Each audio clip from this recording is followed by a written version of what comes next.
Welcome back. आप सबका स्वागत है मेरे यूट्यूब चैनल पर। मेरा नाम है राहुल और आज का जो वीडियो है वो टॉपिक आपने पढ़ा, कबूतरों को दाना मत डालो। अब आप कहिए कबूतरों को दाना क्यों ना डालें साहब? कबूतरों को दाना डालना तो शुभ होता है, हमारे पंडित ने बताया, हमारे जोशी ने बताया, या फिर बेजुबान जानवरों ने दाना क्यों ना डालें।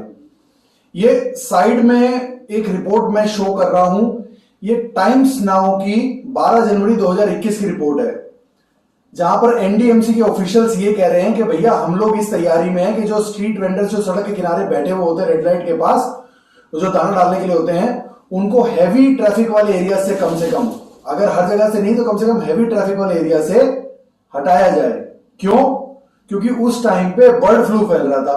अब बर्ड फ्लू जो है बेसिकली आपको पता होना चाहिए कि कबूतर जो है अनफॉर्चुनेटली, चाहे कितना भी प्यारा दिखने वाला जानवर हो, कितने भी प्यारा दिखने वाला जीव हो, बहुत सारी बीमारियां कैरी करता है। सबसे पहली बात तो कबूतर का, अगर आप देखोगे आपकी बालकनी में अगर बच्चे दिए हैं, कभी भी आप नजदीक से नोटिस करना, उसके अंदर छोटे छोटे टिक्स होते हैं, फ्लीज होती हैं, माइट्स होते हैं। वो बहुत ही ज्यादा हानिकारक होते हैं इंसानों के लिए, बहुत ज्यादा हानिकारक होते हैं, पहला। दूसरा, कबूतरों की पॉटी, फीसेस और कबूतरों के फेदर से रेस्पिरेटरी यानी कि सांस के इशू बहुत आते हैं। आप गूगल के सर्च कीजिए, वहां पर जाकर के आपको सारी इंफॉर्मेशन एक से एक मिल जाएगी कि ये किस तरह से आपके लिए हानिकारक है। तीसरी जो इंफॉर्मेशन मैं आपको दे दूं कि अगर इफ एट ऑल गलती से भी अगर कबूतर की जो पॉटी है, कबूतर की जो पूप है, वो किसी तरीके से खाने में मिक्स हो जाती है या किसी भी खाने की चीज में चली जाती है, तो जाने कितनी ही तरह की बीमारियां इंसानों के लिए लेकर के आती है। ये सारी बातें जो मैं बोल रहा हूं, ये साइड में आर्टिकल को जूम करके दिखा भी रहा हूं ताकि आपको क्लियरली समझ आए मैं क्या बोल रहा हूं। एक तो ये बात हुई बीमारियों की। दूसरी बात आप मुझे ये बताइए कि पिछले 10 सालों में आपने, मैंने, सरकार ने, किसने कौन से बड़े जंगल लगा दिए, कौन से बड़े ऐसे पेड़ लगा दिए जहां पर स्पेशल दाना उग रहा है और जो कबूतरों की प्रोग्रेस के लिए ही हो रहा है, बाकी सारे पक्षियों के लिए नहीं हो रहा है?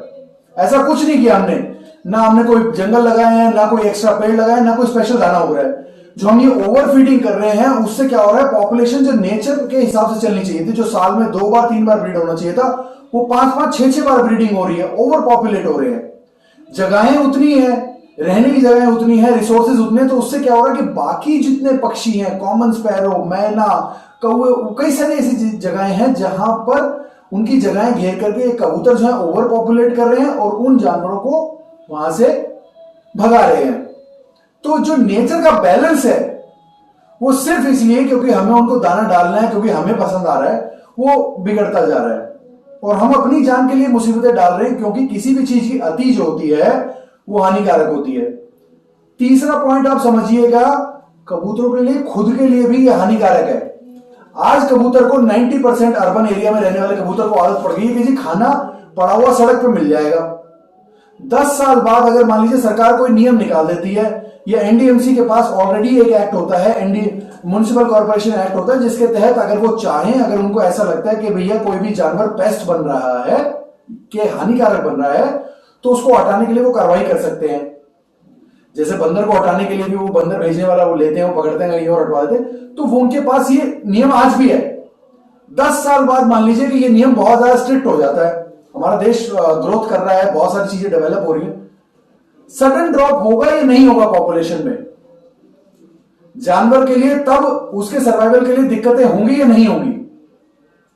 चौथा पॉइंट और सुन लीजिए, आज हम दिसंबर 2021 में हैं, अभी अक्टूबर नवंबर में डेंगू फैला हुआ था पूरे देश में। अब कहोगे कबूतर का डेंगू से क्या लेना देना? अगर आपको पता हो तो कबूतर मेनली डाइट जो है ग्रेन्स की लेता है, ग्रेन्यूवरस है, लेकिन ये कीड़े मकोड़े भी खाता है, ये मच्छर के लार्वा वार्वा ये सब खाता है जंगल में। अच्छा, वो जा ही नहीं रहा वहां पर, उसको खाना पड़ा हुआ मिल रहा है, वो सब खा ही नहीं रहा। जो नेचर का अपना एक तरीका था सफाई करवाने का, वो होने नहीं दे रहे हम, तो उसकी वजह से फिर परेशानियां बढ़ती जा रही हैं। तो ना सिर्फ ये आपकी सेहत के लिए, उस पक्षी के फ्यूचर के लिए, दूसरे पक्षियों के लिए, नेचर के बैलेंस के लिए और बीमारियों के लिए, अपने बच्चों की, प्लीज कबूतरों को फीडिंग करना बंद कीजिए।